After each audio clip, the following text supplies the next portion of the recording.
Piştî helkirina zedetîrî hezar xetîrên agirên Newrûzê li Çiyayên Akrê, dê yekem roja salan ya Kurdî, welatiyên Akrê li seyrangeha Pişta Rifayê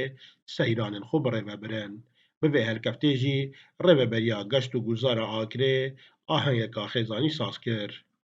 بله وک رهبری گشت و گذار آکر پیش نوروزی ما پلاندانه بکو دو آنگا بگیرین آنگا که اول نو کم تدال 21 نوروز وک آماده منو نرمت به حمات آکریه و آنگا دویج آنایا خود سبایل باناسور دیتا رو بچون وک آمارا 23 دی که هر دو سال گاموار گرتین نوت بونو تو 5000 پشک دارید و گشتیار سردان آکری کربو اکن بجیم پشک دارین روژا بری الهجده و 19 جی بیتن 150,000 گشتیار به و سردان آکری کربو Piştdarên ahenga Newrûzê jî dilxweşiya xwe bi vê helkeftê diyar kirin û dilxweş bûn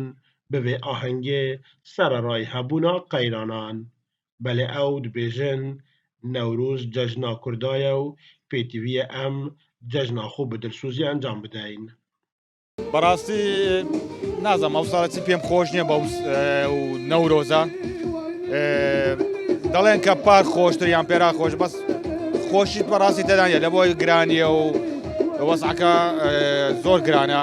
تاسەش وا لە سڕی بەنزیخانە هاتووە عالەم هاتە سەفرێ ئەمە لە سڕی بەنزیخانە بووی 3 ساعت لە سڕی بەنزینم گرتیەوە بەڕاستی ژیان نییە هیواداریم ئینشاڵڵا حکومەت چارەسەرێکی ئەم مۆزعی دۆخی دەکە ئینشاڵڵا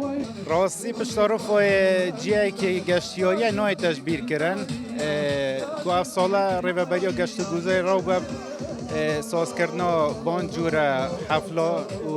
ئینۆنە هونەرمەندا تشتێکی جدا و بەس ئەڤرکە جەو نەیە مناسب بوو جێ داخیە بەس هەرچاو بیت خەلکێکی باشێکم بووی ئینشاڵڵا بوو ساڵێت بێدیش وی شکلەی بەردەوام بیتن هەم ڕێڤەبەریە گەشت و گوزاری بوو سازکردنا